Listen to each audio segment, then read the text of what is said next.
Hi, I'm Lance Lambert. Thanks for tuning into the Vintage Vehicle Show. We are in Newport Beach, California at the Packard Grand Salon. This is a car show made up of all classic Packards. Incredibly beautiful cars. You're going to get a chance to see these cars, meet some of the owners, and hear some great music. So do what I tell you to do every week. Just kick back, relax, and enjoy the show.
Loyal viewers out there know that there's a gentleman named Mark Morton who is the publisher of Hop Up magazine. He's a great guy. He has a wonderful car collection that we have featured on Vintage Vehicle in the past. Well, he's standing right next to me. Mark, how you doing? Fine, Lance. Nice to see you again.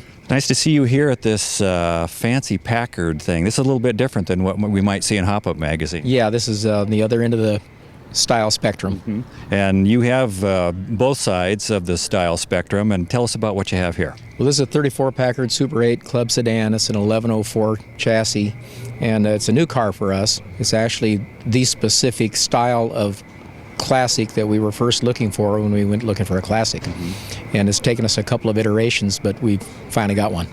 One of the things that I think is interesting about Packards is in the Concours set or whatever, there are certain foreign makes that are, oh my gosh, if you have a Talbot or if you have the Delahaye or if you have whatever, it belongs in a Concours setting. And then you have a very limited number of American vehicles that are welcomed into that true classic. Packard made the grade. It sure did. Packard, Peerless, and Pierce Arrow were the famous three, but there are other peripherals that qualified as well, like Lincoln and Cadillac and some others. It's an interesting comparison knowing that in your garage sits a funky, very cool primered 32 Ford, and then you have this 34 Packard. What's your kind of feel about an event like this? Well, I'm as interested in these events as I am the hot rod events, and I can't account for it except that I like them all. Mm-hmm. And I've been fortunate, and I'm able to participate in several different types of events. And this one is as meaningful to me, as vital to my car existence as the hot rods. If a guy wants to go out and spend $3 million, you can find a Packard that's going to draw that kind of money. If a person wants to spend, right now there's a Packard that I'm looking at that I've watched drop down to about $9,000. It's a 50 four-door, and it's a really nice car. So you have both ends of the spectrum, which both ends of the spectrum are here today, and I think that's one of the great things about the hobby, or in this particular segment of it. Yeah, it is, and Packards were made for a long time, so you can get into some pretty modern cars in the 50s. In the Clipper era after the war, they're pretty practical cars too. And they're such high quality cars from the early days on and pre-war that they're all usable. Give us some specifics about this car. Well, like I said, it's new to me. I have the pleasure of telling you that I got a friend when I got the car. Phil Tarr is a fellow who restored the car and kind of reluctantly sold it. And we became friends through the negotiations and the purchase of it, and that charms the whole deal for me. It's an elegant car. It has front latching doors in the back. It's a double date car, we call it. Our other classics are just for two people, but we can double date in this one. Packards are highly refined cars. Our Lincoln is a wonderful brute of a car, and I don't like it any less than I like the Packard, but the refinement of these things is dazzling. To think that in 1934 and prior to that, the refinement and the style and comfort could all be had in these cars. People had to pay for them, and that's why there were so few made, because so few people could pay for them. It's a 142-inch wheelbase car. It has refinements that you just wouldn't have expected if you weren't a real student of it in cars of this era. So it's eminently comfortable. It happens to have an overdrive system in it, which we really value because we intend to tour this car considerably. Well, Mark, once again, you've impressed me with your set of wheels, and like I mentioned, the primered 32 Ford I loved, and this I love. So thank you very much for being on the Vintage Vehicle Show again. Thank you. And congratulations for being featured in the Garage book. What was that book called? Dream Garages. Dream Garages. If you want to see Mark's collection, take a look at the Dream Garages coffee table book, and if you want to have a good read, pick up a copy of Hop Up magazine. Thank you, Mark.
Neil Torrence, you have a beautiful 1941 Packard 160, and it is red. Tell us about the car, but tell us about the color. Thank you very much. This is royal red. It came out in 1941, and it may be one of the only one west of the Mississippi painted in royal red, because a lot of them used metallic maroon, green, gray, blue, brown. So back in 1941, of course, lots of things were happening in 41, but a Packard convertible was pretty upper scale, but to have a in-your-face red one, I wonder what kind of reaction it got from the general public back then. Imagine pretty good, but the police probably had their eye on it too. Yeah, you don't want to behave. Now, these Packards, this is the top of the line, 160, and this is the Deluxe model with the wood around the window fascias and some other options.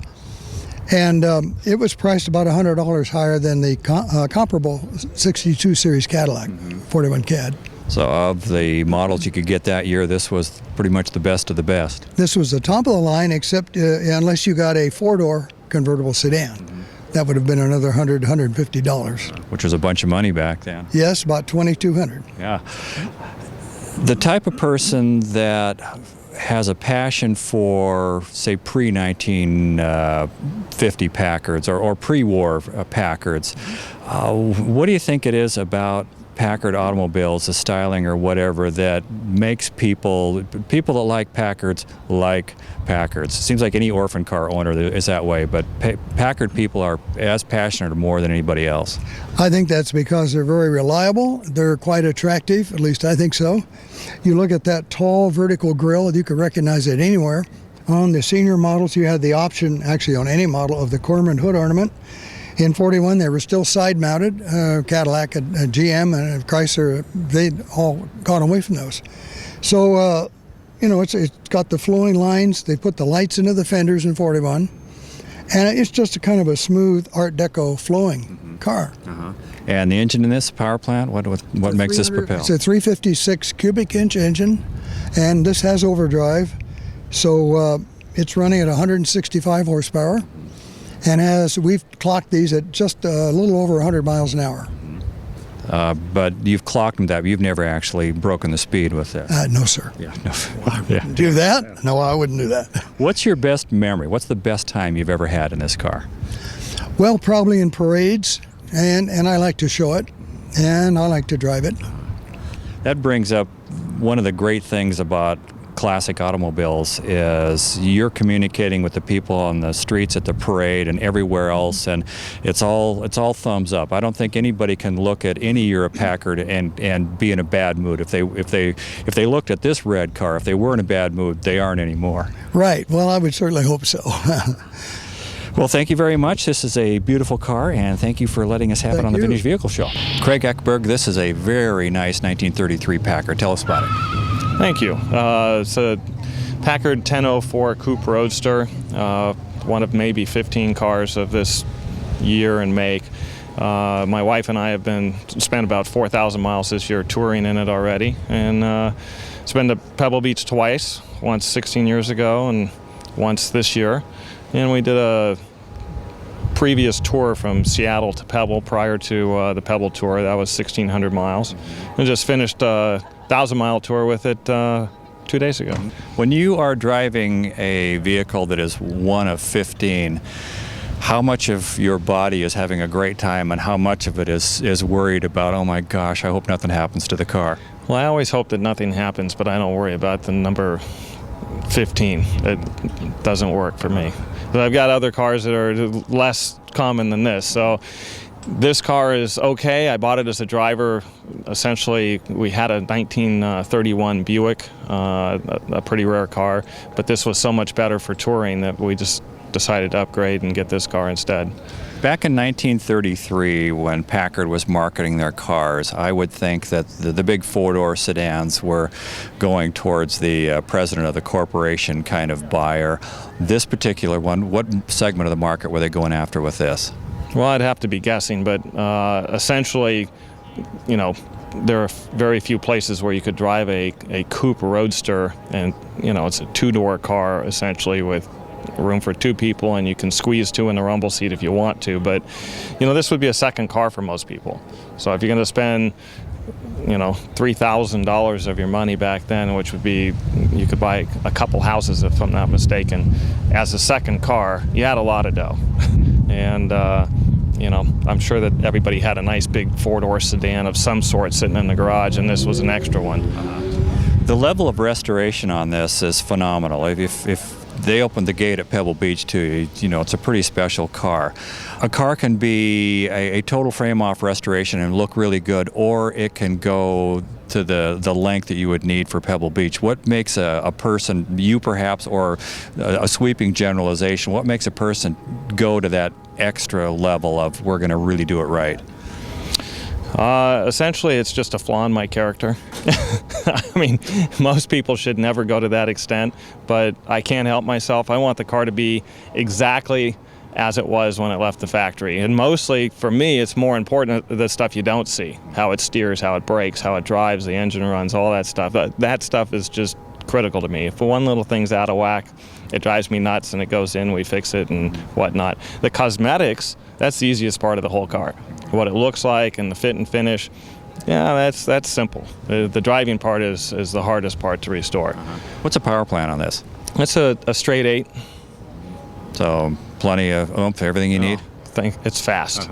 We cruise, we're on the freeway doing 75, 80 miles an hour pretty easily.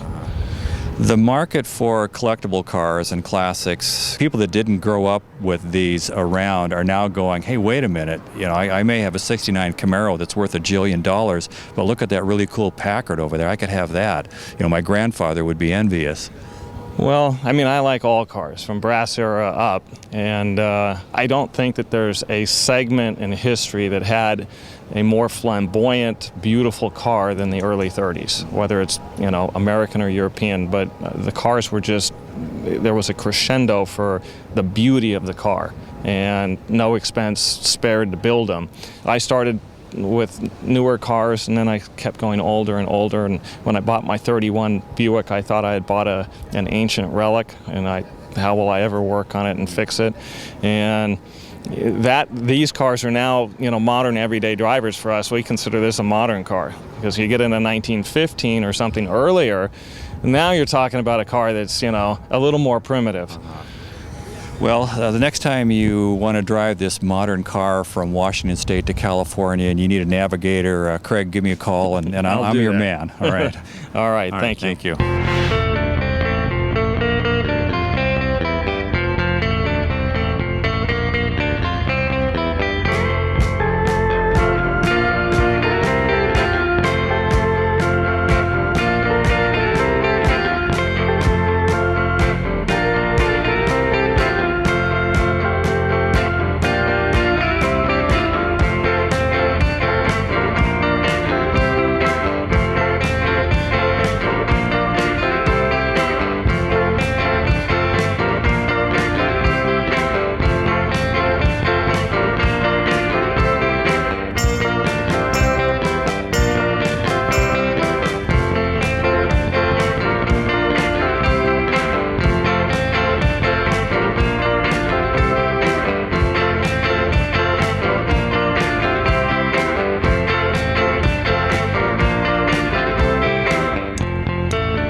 Of the Packard, the whole line of Packards, I'm pretty partial to the late 40s on into the mid 50s on the Packards.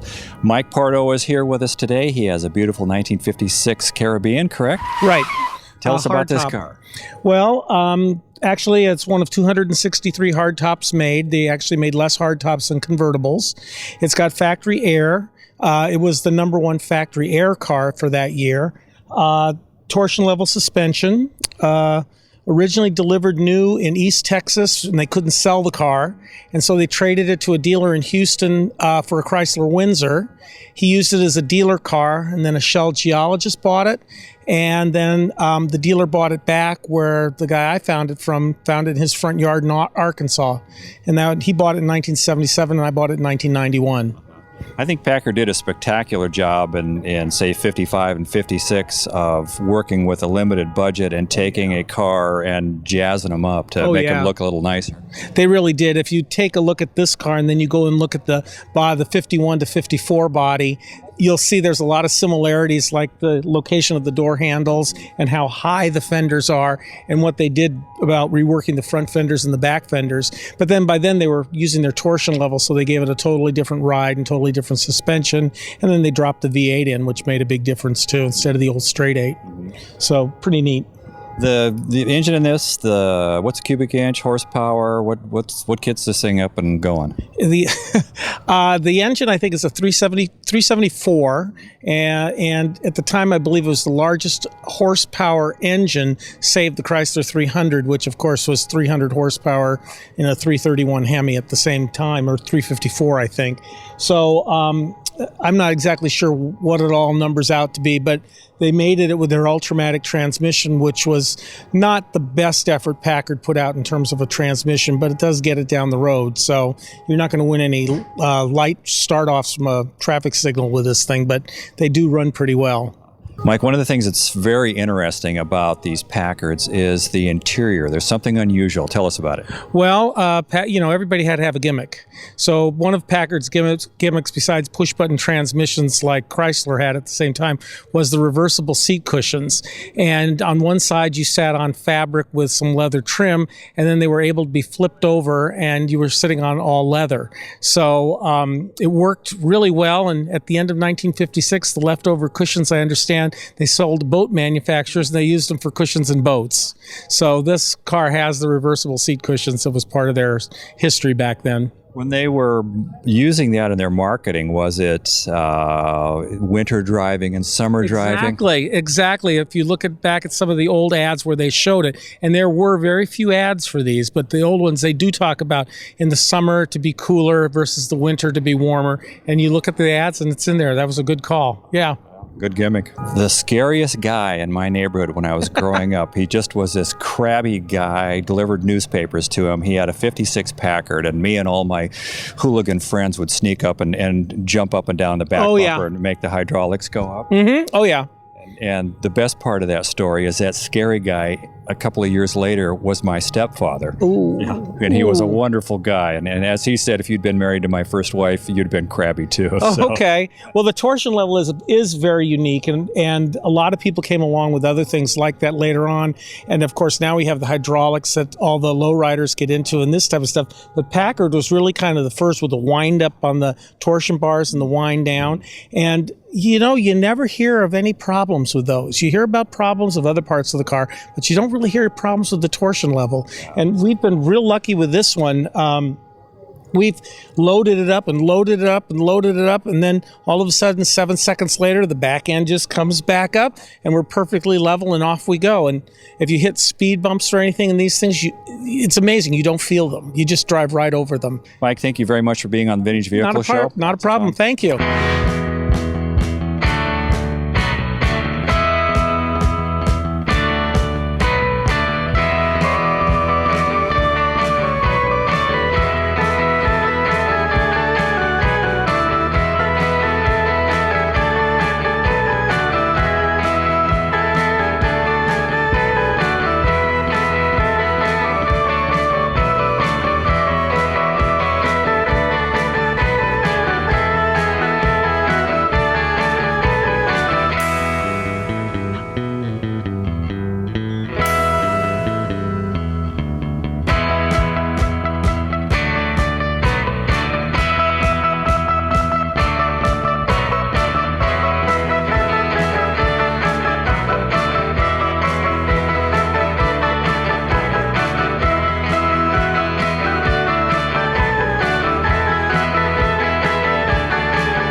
So how am I doing, Brittany? Is this a good job?